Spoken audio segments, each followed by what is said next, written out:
Muito bem, estamos chegando aqui com o nosso AgroB.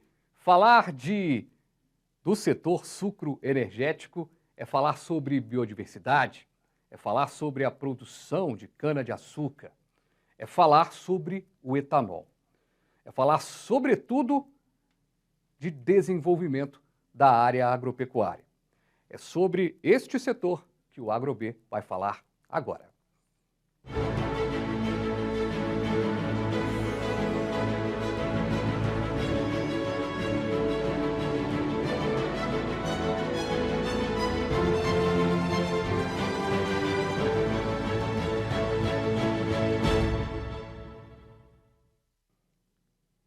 Que bom, mas é bom demais ter você aí acompanhando o nosso programa aqui no canal Viver Brasil. É legal e é muito importante que você fique sabendo também que além aqui do 527 no canal Claro HD, no 9 analógico, você acompanha toda a programação no nosso canal no YouTube, canal Viver Brasil. E a gente vai falar hoje sobre o setor sucroenergético com o presidente da CIAMIG, Associação das Indústrias Sucroenergéticas de Minas Gerais, Mário Campos. Mário, muito obrigado, viu, pela sua participação aqui com a gente. Muito bom a gente poder falar desse setor tão importante. Eu que agradeço o convite, é muito importante a gente participar, principalmente desse canal que está nascendo agora. Eu fico realmente muito grato pelo convite. E a gente separou, Mário, um material que inclusive é da CIAMIG, um conteúdo bem interessante. Esse conteúdo explica a força desse setor. Acompanhe.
Muito bem, deu para dar uma geral aí do que é o setor, né, sucroenergético.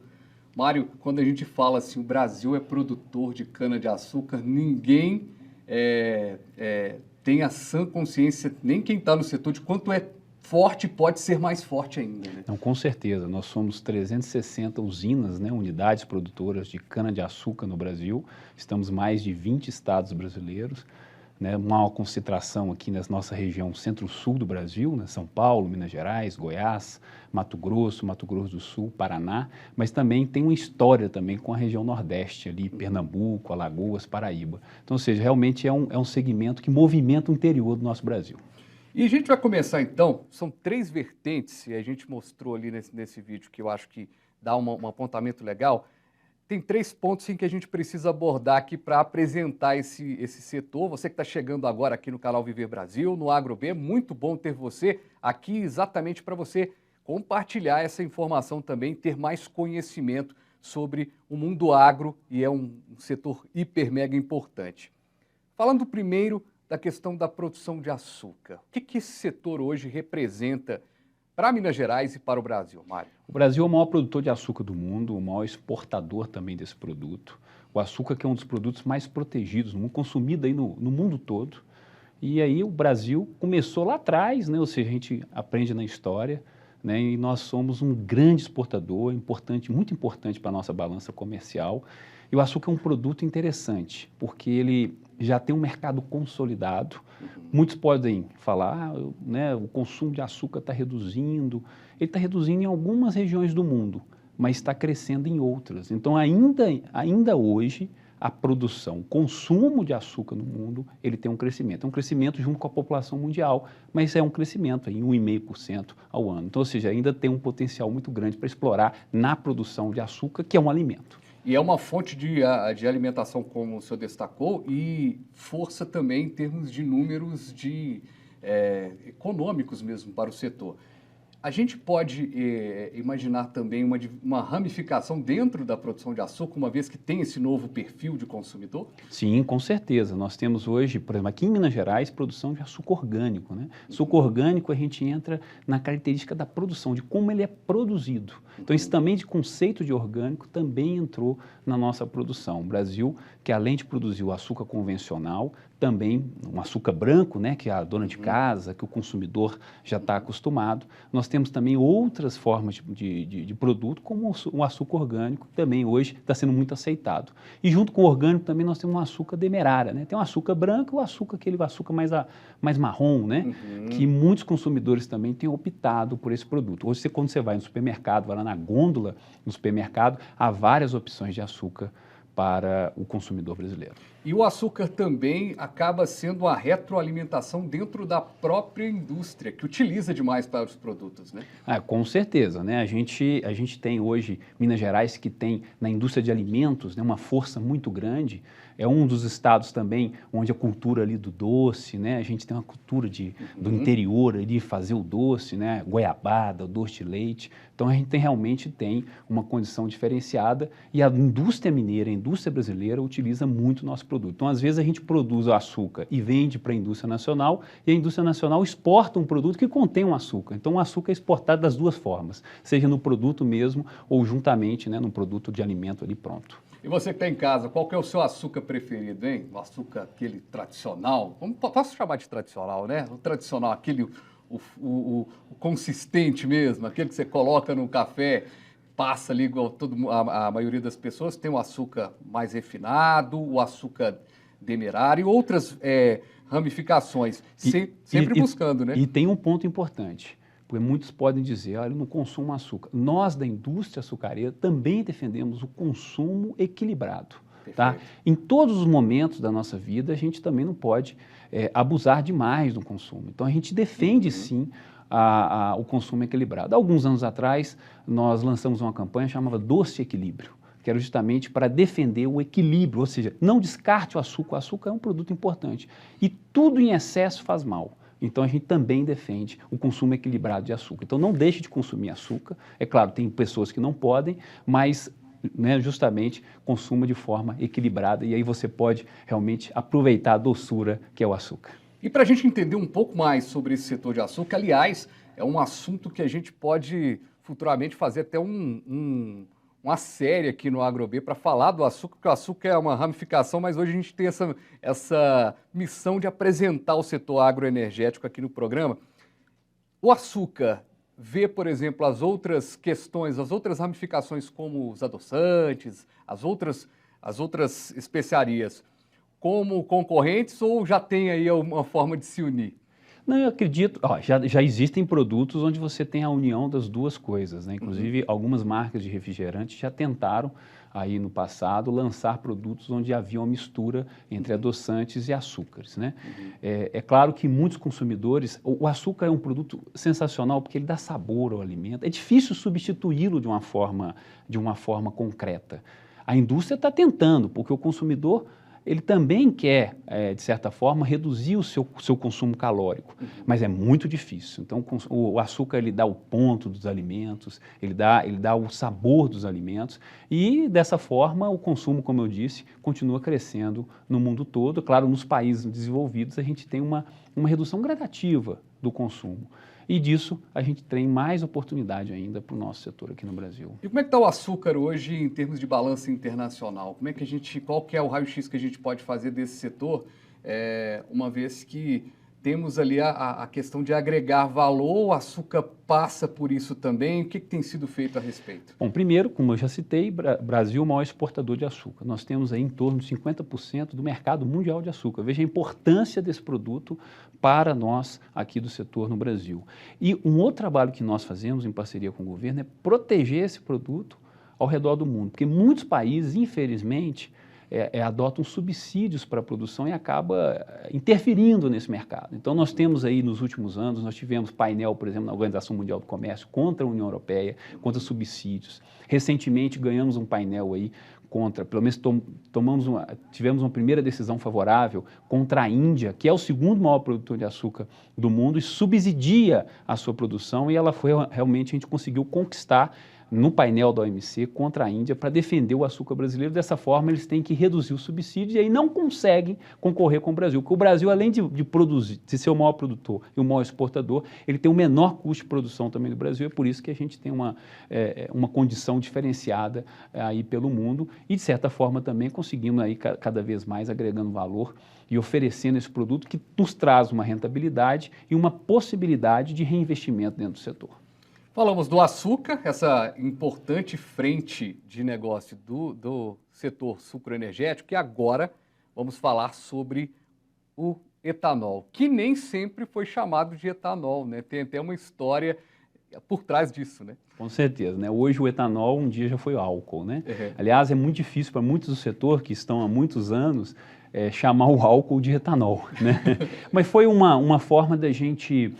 Trocando em miúdos, o cara chega no posto de gasolina e ele ainda fala álcool. Eu quero R$100 de álcool, né? E essa, inclusive, é uma das manias que a gente tem, chamar o posto de gasolina. Eu sempre cito que o posto é um posto de combustível, porque no Brasil ele não só vende gasolina, ele vende etanol, vende diesel, então posto de combustível. Mas, de certa forma, é isso mesmo. Ótima errata, porque eu mesmo falei que posto de gasolina e a gente tem essa questão toda...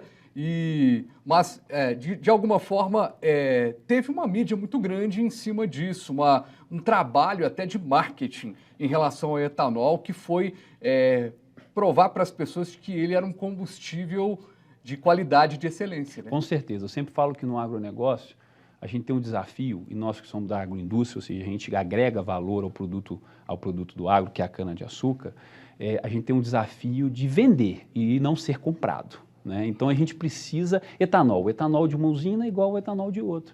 É a mesma molécula. O seu carro vai funcionar com o produto. Mas eu preciso gerar valor. Quando os consumidores enxergam valor no produto, ele passa, então, a consumir de uma outra forma. Então, muitos consumidores no Brasil, ainda hoje, fazem uma conta econômica. Ou seja, né, vai valer a pena economicamente para mim colocar etanol ou gasolina? Então, ele vai lá e opta pelo produto que está mais rentável ali naquele momento.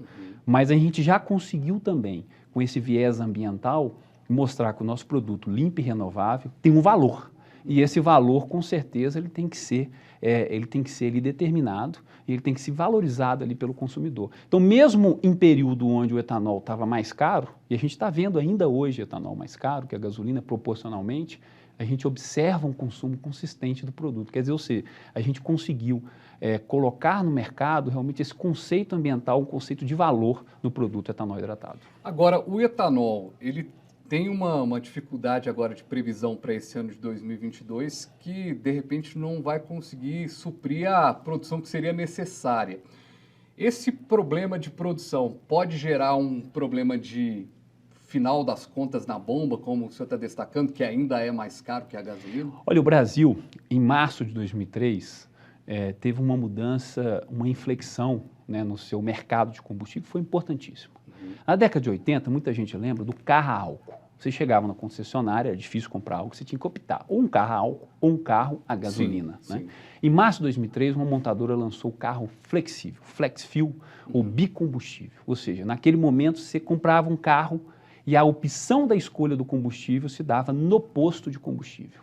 Dessa forma, hoje, nós temos praticamente aí 85% da frota que roda no Brasil, de carros leves, pode colocar etanol ou gasolina no momento do abastecimento. Então, o nosso mercado ele é gigantesco. Né? É claro que hoje 80% do consumo de etanol hidratado está nesses estados produtores que incentivam o consumo de etanol, como Minas Gerais. Minas Gerais é um estado que incentiva o consumo de etanol através de um diferencial tributário entre etanol e gasolina. Assim como São Paulo, Goiás, Mato Grosso do Sul, Paraná, são os estados onde a gente tem um grande consumo. Então, ou seja, a gente conseguiu, então, fazer com que essa mudança significativa no mercado potencializasse a questão do quanto nós podemos ter de mercado. Então, o nosso mercado, na verdade, ele é muito maior do que esse. Vai depender, obviamente, como você colocou, da disponibilidade do produto. 2022, a gente espera que a gente tenha mais disponibilidade de produto do que 2021, que foi uma safra muito desafiante, desafiadora pelas condições climáticas. Nós tivemos seca, nós tivemos geadas, nós tivemos incêndios, ou seja, essas três coisas na mesma safra, isso fez com que toda a nossa região centro-sul do Brasil, que é onde se produz mais cana-de-açúcar, a gente perdesse 80 milhões de toneladas de cana. Né, em uma safra. Então, esse efeito, infelizmente, resultou numa oferta menor de etanol e, dessa forma, o preço ficou realmente mais elevado. Mas a gente está observando agora que o preço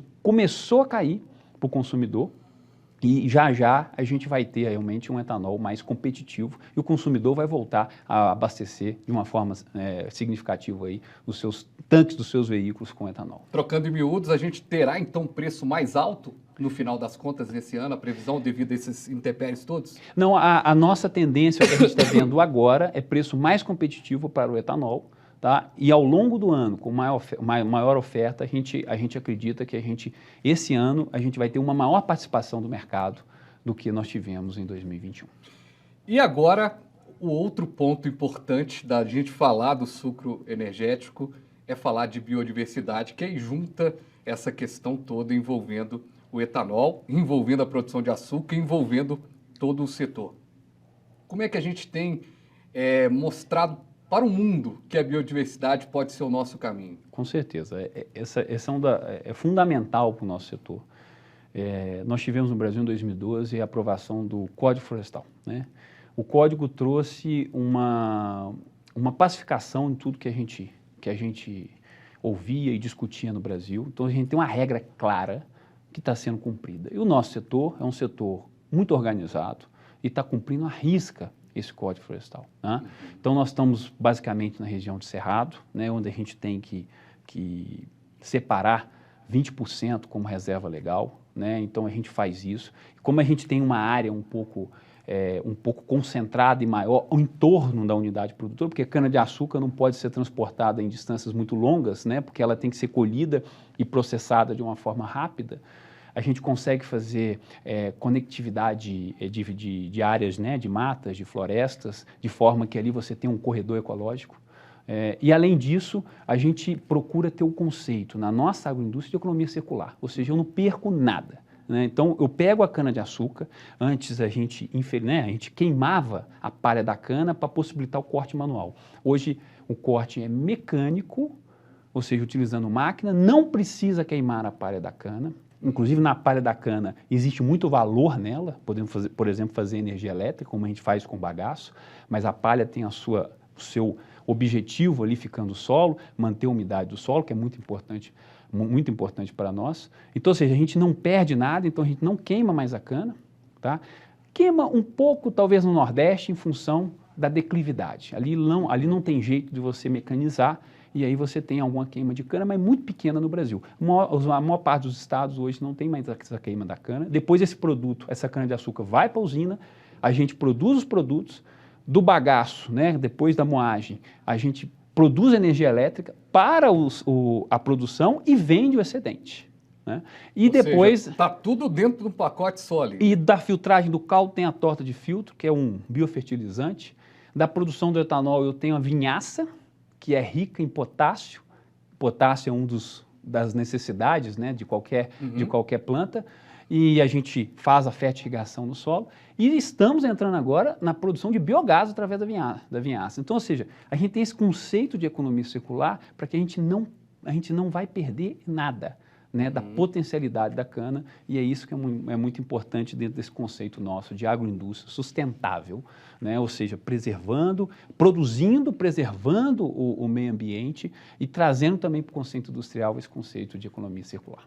Estamos aqui no AgroB falando hoje sobre essa importante área da indústria mineira brasileira, a área sucroenergética, e como o próprio nome diz, energia. Tem energia no nome. A gente falou aqui dessa questão do biossustentável.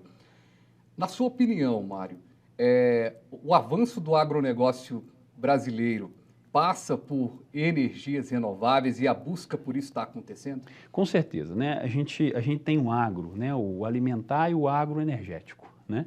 Então a gente tem esses dois conceitos. A gente juntou isso no nosso segmento. A gente produz alimento e ao mesmo tempo produzimos energia. E essa energia hoje, gente, está no conceito da mobilidade sustentável do futuro. Todo mundo discute. Né? Definiram agora que nós, em 2050, teremos que ter a neutralidade climática em termos de emissões. Sim. E o Brasil pode ser protagonista nesse processo. Né? Então, a gente tem a possibilidade de ofertar para o mundo, que é um produto biocombustível, que é rico em hidrogênio, que também é a energia do futuro, o hidrogênio, que também tem hidrogênio no etanol. Né? Então, a gente tem condição, muitos falam, o etanol é uma jabuticaba brasileira, só tem aqui. Não, a gente tem condição de produzir no Brasil e outros países do mundo também têm condição de produzir. Por exemplo, a Índia, que eu comentei, que perdeu agora o painel no OMC com relação ao açúcar. Qual que é a alternativa que a Índia tem? Copiar o modelo brasileiro.